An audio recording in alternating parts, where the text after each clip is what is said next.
Morning பிரேக்ஃபாஸ்ட்டுக்கு மாமியார் தான் சமைச்சு வச்சுருந்தாங்க. ஒரு சிலர் கமெண்ட்டில் வீட்லேயும் மாமியார் தான் சொல்லுவீங்களா அப்படின்னு கேட்டிருந்தீங்க. இல்லை, அம்மான்னு தான் சொல்லி கூப்பிடுவேன். இதுக்கப்புறம் வீடியோலையும் அம்மான்னு சொல்லி கண்டினியூ பண்ணிக்கிறேன். மார்னிங் பிரேக்ஃபாஸ்ட் முடிச்சுட்டு கையோட லஞ்ச் ஒர்க்கு ஸ்டார்ட் பண்ணிட்டேன். இன்றைக்கி கொஞ்சம் க்ளீனிங் ஒர்க் இருக்குது. பூஜா ரேக்லாம் க்ளீன் பண்ணணும், பூஜை வெசல்ஸ்லாம் க்ளீன் பண்ணணும். அதனால் ரொம்பவே சிம்பிளான லஞ்ச் மெனு தான் இன்றைக்கி செஞ்சுருந்தேன். பொன்னாங்கண்ணி கீரை ரொம்பவே ஃப்ரெஷ்ஷாக எடுத்துகிட்டு வந்து கொடுத்துருந்தாங்க. அதை தேங்காய்லாம் போட்டு பொரியல் செஞ்சுட்டு ரசம் வச்சுக்கிட்டேன். குழந்தைங்களுக்கு எக்லாம் பாயில் பண்ண போட்டுட்டு கையோட ஒயிட் ரைஸும் வடிச்சு எடுத்துக்கிட்டேன். அது கூடவே தயிரும் தாளிப்பு கொடுத்து வச்சுட்டேன்.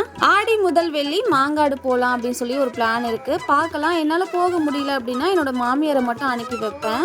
ஆடி முதல் வெள்ளி அப்படிங்கறதால கோவில் போயிட்டு வந்ததுக்கு அப்புறமா தான் வீட்டில் பூஜை பண்ணுவோம். மார்னிங் வீட்டில் விளக்கு மட்டும் ஏற்றி வச்சு பூஜை பண்ணிட்டு கோவில் போயிட்டு வந்ததுக்கு அப்புறமா ஈவினிங் போல தான் நிவேதனம்லாம் செஞ்சு பூஜை பண்ணணும். என்னோட மாமியார் வருஷம் ஆடி மாதம் தீ மிதிப்பாங்க. அதுதான் இந்த மாசத்தோட ரொம்பவே ஸ்பெஷலான டே. நெக்ஸ்ட் vlogல பார்க்கலாம். டாடா, பாய்.